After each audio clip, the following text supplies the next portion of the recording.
Bienvenue dans ce micro-podcast.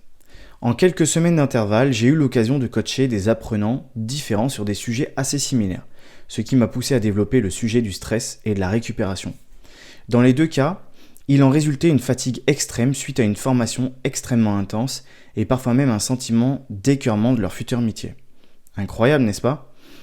C'est assez marrant parce que c'est une situation que j'ai déjà vécue à plusieurs reprises pour des raisons proches, mais aussi pour des raisons parfois différentes. Contextualisons.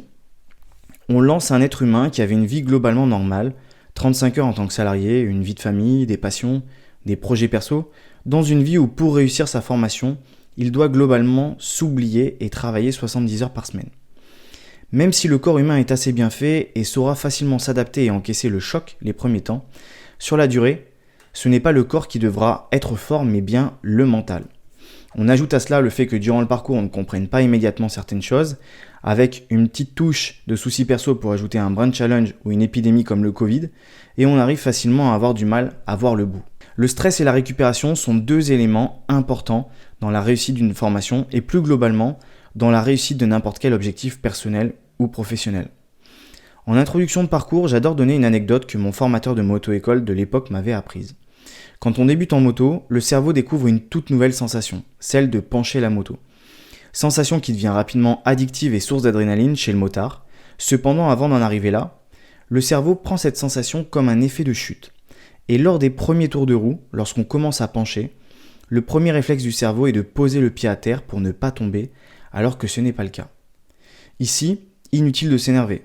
Mon moniteur m'a expliqué que le cerveau ne travaillait pas pendant, mais entre les séances.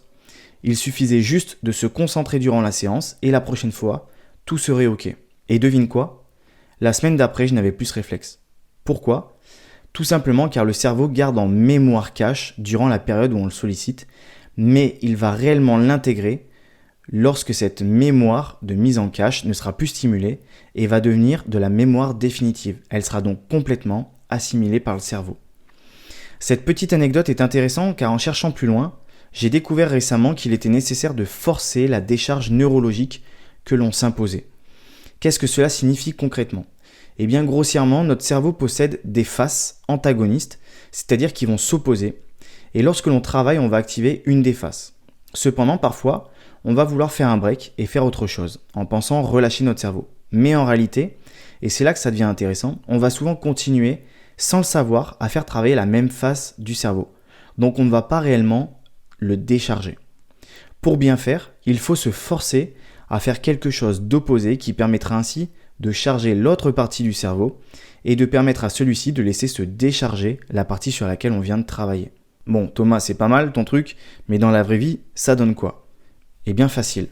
Je vais prendre l'exemple du métier de développeur qui demande beaucoup de réflexion et qui va faire travailler une partie assez stricte du cerveau. Imaginons qu'on parte du boulot et qu'on rentre chez soi. On décide d'aller se poser sur le canapé pour regarder la télé. Mauvaise idée, parce que malgré tout, le cerveau ne va pas réellement être occupé et on va continuer à penser à notre travail. Et c'est vrai, si tu y réfléchis, je suis sûr que toi aussi devant la télé, tu es à moitié concentré et tu penses à des choses qui te sont arrivées dans la journée ou qui t'embêtent. La bonne manière de faire serait dans ce cas de partir faire quelque chose d'opposé à ce cadre rigide, c'est-à-dire quelque chose de non rigide. Quoi de mieux que du créatif ? Peindre, par exemple, dessiner, colorier, lire ou encore cuisiner. Churchill l'avait très bien compris à l'époque et lorsqu'il se déplaçait en train, il peignait durant ses voyages afin de décharger son cerveau, ce qui lui permettait de prendre de meilleures décisions. Ainsi, en forçant le cerveau à se décharger, on lui permet de rendre définitif ce qui était en mémoire tampon. Évidemment, ce processus de décharge s'effectue habituellement la nuit, lorsqu'on dort. Mais si l'on souhaite améliorer son sommeil, il est nécessaire de s'endormir sans conflit intérieur. Ainsi, décharger son cerveau en amont permet de lui faire gagner du temps pendant la phase de sommeil. J'espère que ce podcast t'a plu. À la semaine prochaine.